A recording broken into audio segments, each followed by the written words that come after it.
सध्याची राजकीय परिस्थिती पाहिली की कधीतरी स्वतःला प्रश्न पडतो की आपण स्वतंत्र गोव्यात आहोत की अजूनही स्वातंत्र्याची मानसिकता आपण स्वीकारलेली नाही। हा प्रश्न पडायला कारणही काहीसं तसंच आहे। गावकारी वृत्तपत्रात एक बातमी प्रसिद्ध झाली आणि त्यातून हे प्रश्न निर्माण झाले।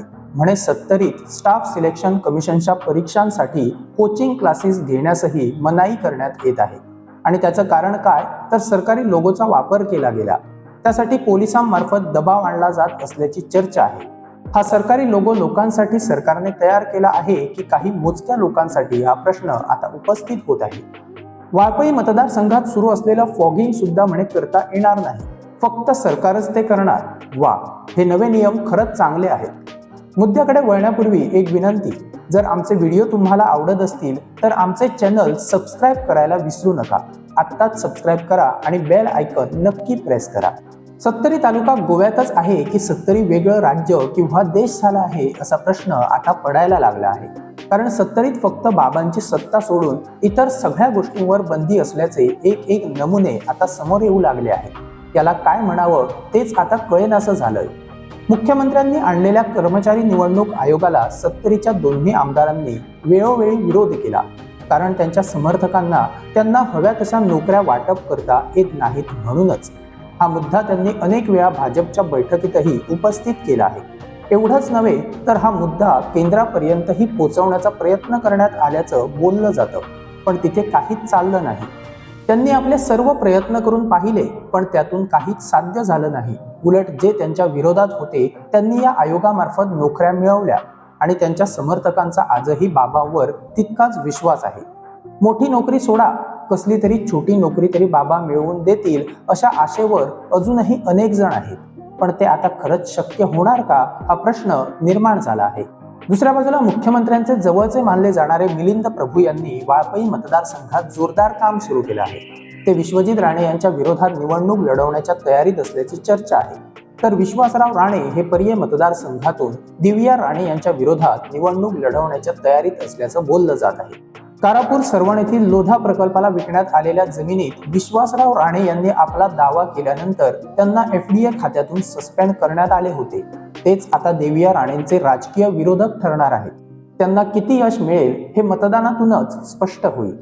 गावकारीच्या बातमीनुसार मिलिंद प्रभूंनी वाळपई मतदारसंघात फॉगिंग मोहीम सुरू केली होती, ती म्हणे बंद करण्यात आली। फक्त सरकारी फॉगिंग सुरू राहील, खासगी पातळीवर कोणालाही ते करता येणार नाही। हा नवा कायदा फक्त सत्तरीतच कुठून लागू झाला? कोचिंग क्लासेस बंद करण्याचा अधिकार पोलिसांना कुणी दिला? त्या पोलिसांवर दबाव कुणी आणला? त्या पोलिसांचं सिलेक्शन आयोगामार्फत झालं नव्हतं, त्याला नोकरी मिळवून देण्यासाठी कुणी मदत केली होती का? असे अनेक प्रश्न आता निर्माण झाले आहेत। जर सरकारी नोकरीसाठी पारदर्शकतेच्या शर्यतीत सत्तरीचे युवा आले तर त्याचं बाबांना काय नुकसान? स्वतःची हुकूमत चालवता येणार नाही एवढाच तर तो मुद्दा आहे ना। सत्तरी तालुक्यात गेल्या अनेक वर्षांपासून विरोधी पक्षाचे कार्यक्रम तर सोडाच, अनेक सरकारी कार्यक्रमही होत नाही। तिथे फक्त बाबांचे कार्यक्रम करण्यासाठी परवानगी असल्याचं चित्र दिसतं। तिथे ना सरकारी मंत्री जाऊ शकत, ना कोणता अधिकारी सहजपणे फिरू शकत। सत्तरीची सीमा ओलांडण्याची असेल तर सगळ्यांनी आधी बाबांची परवानगी घ्यावी लागते अशी चर्चा राजकीय वर्तुळात आहे। तिथे परवानगीशिवाय कोणालाही एंट्री मिळू शकत नाही असं बोललं जातं।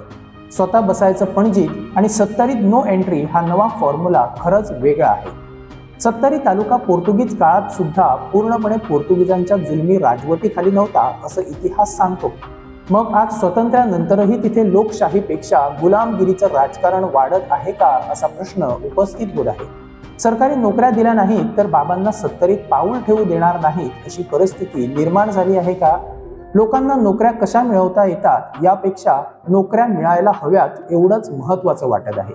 कारण सत्तरी हा जर अशा गोष्टींसाठी वेगळा प्रांत ठरू शकतो तर तिथे काहीही शक्य आहे असं लोकांना वाटणं स्वाभाविक आहे।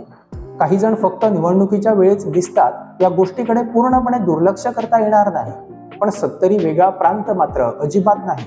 तिथे भाटकारशाही असेलही, पण तिचा असा वापर करता येणार नाही। सरकारी कर्मचाऱ्यांनी सुद्धा याची जाणीव ठेवली पाहिजे, कारण बाबांसमोर सगळेच नतमस्तक होतील असं अजिबात नाही।